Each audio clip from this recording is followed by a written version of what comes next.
Film की शुरुआत Netherlands के एक बेहद शांत, सुनसान और रहस्यमय ग्रामीण इलाके से होती है। चारों तरफ हरे भरे खेत, दलदली जमीन, घना जंगल और कोहरे से ढका वातावरण दिखाई देता है। यह जगह बाहर से जितनी शांत लगती है, अंदर से उतनी ही डरावनी और अनजानी है। यहाँ आधुनिक दुनिया बहुत कम पहुंच पाई है और लोग आज भी पुरानी परंपराओं और लोक कथाओं के साथ जीते हैं। इसी इलाके में बेट्रिक नाम की एक महिला अपने परिवार के साथ रहती है। उसका घर शहर से दूर, जंगल और दलदल के पास बना हुआ है। यह घर पीढ़ियों से उसके परिवार के पास रहा है। बेट्रिक एक मजबूत, व्यावहारिक और आधुनिक सोच वाली महिला है। वह जिंदगी को तर्क और सच्चाई के आधार पर देखती है, न कि अंधविश्वासों के सहारे। बेट्रिक अपनी बुजुर्ग माँ, अपनी छोटी बेटी और अपने भाई के साथ रहती है। उसका भाई शारीरिक रूप से कमजोर है और ज्यादातर समय घर में ही रहता है। माँ उम्र दराज है, लेकिन उसके अंदर पुराने समय की मान्यताएं गहराई से बसी हुई हैं। बेट्रिक की माँ मानती है कि यह जमीन सिर्फ मिट्टी नहीं है, बल्कि इसमें इतिहास, बलिदान और रहस्य छुपे हुए हैं। वहीं बेट्रिक इन सब बातों को पुरानी कहानियां मानती है। माँ और बेटी के बीच इसी सोच को लेकर अक्सर टकराव रहता है। बेट्रिक आर्थिक रूप से बहुत मजबूत नहीं है। उसकी जिंदगी सादा है, लेकिन अंदर ही अंदर वह अपने परिवार को सुरक्षित रखने की चिंता से भरी रहती है। इस गांव में रहने वाले लोग बहुत कम बोलते हैं। हर कोई अपने काम से काम रखता है। जब भी कोई जंगल या दलदल की बात करता है, तो लोगों के चेहरे पर अजीब सा डर दिखने लगता है। यहाँ के बच्चे भी जंगल की तरफ अकेले जाने से डरते हैं। गांव में आज भी कई पुरानी रस्में निभाई जाती हैं, जिनका कोई साफ मतलब बेट्रिक को समझ नहीं आता। लोग खास दिनों पर जंगल की तरफ खाना रखते हैं, कुछ निशान बनाते हैं और चुपचाप वापस आ जाते हैं। बेट्रिक को यह सब अजीब लगता है, लेकिन वह इन बातों में ज्यादा दखल नहीं देती। एक रात सब कुछ बदल जाता है। देर रात बेट्रिक को अपने घर के बाहर कुछ हलचल महसूस होती है।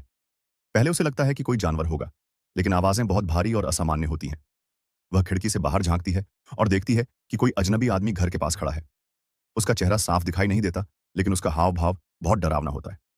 वह आदमी चुपचाप घर को देख रहा होता है, जैसे किसी चीज का इंतजार कर रहा हो। अचानक वह आदमी घर के अंदर घुसने की कोशिश करता है। बेट्रिक तुरंत अपनी बेटी को संभालती है। उसका भाई और माँ भी जाग जाते हैं। कुछ देर बाद वह अजनबी बिना कुछ कहे चला जाता है। पुलिस आती है, लेकिन उन्हें कोई ठोस सबूत नहीं मिलता। न कोई टूट फूट, न कोई पहचान। सब कुछ सामान्य लगता है, जैसे कुछ हुआ ही ना हो। बेट्रिक इसे किसी मानसिक रूप से बीमार व्यक्ति या नशेड़ी की हरकत मानती है, लेकिन उसकी माँ का चेहरा साफ बता रहा होता है कि वह कुछ और सोच रही है। माँ कहती है कि यह कोई साधारण इंसान नहीं था। उसकी माँ का मानना है कि यह उसी शक्ति का संकेत है जिसके बारे में पुराने लोग बात करते थे। माँ बेट्रिक को बताती है कि उनके इलाके में एक बहुत पुरानी लोक कथा है।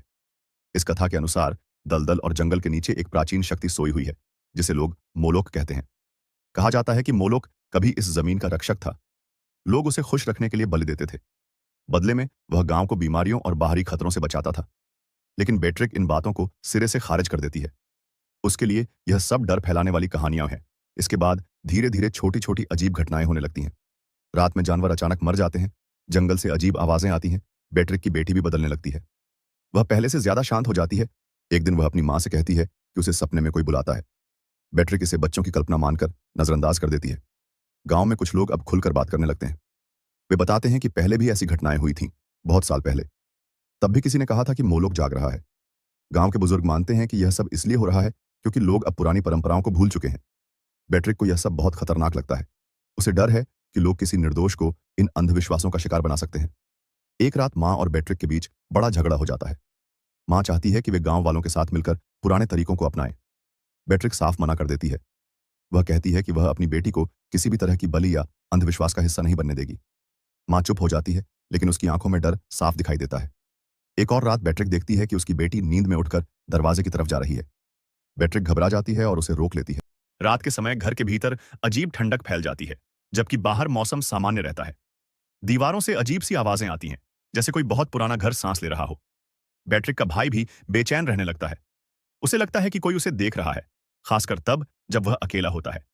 माँ अब खुलकर डर दिखाने लगती है। वह बेट्रिक से बार बार कहती है कि यह सब पहले भी हो चुका है। उसका कहना होता है कि यह शक्ति कभी अचानक नहीं आती, बल्कि पहले संकेत देती है। माँ बताती है कि जब वह छोटी थी, तब उसके माता पिता ने भी इसी तरह की घटनाओं का सामना किया था।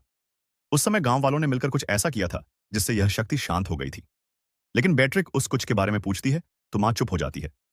अब बेट्रिक ठान लेती है कि वह खुद सच्चाई ढूंढेगी।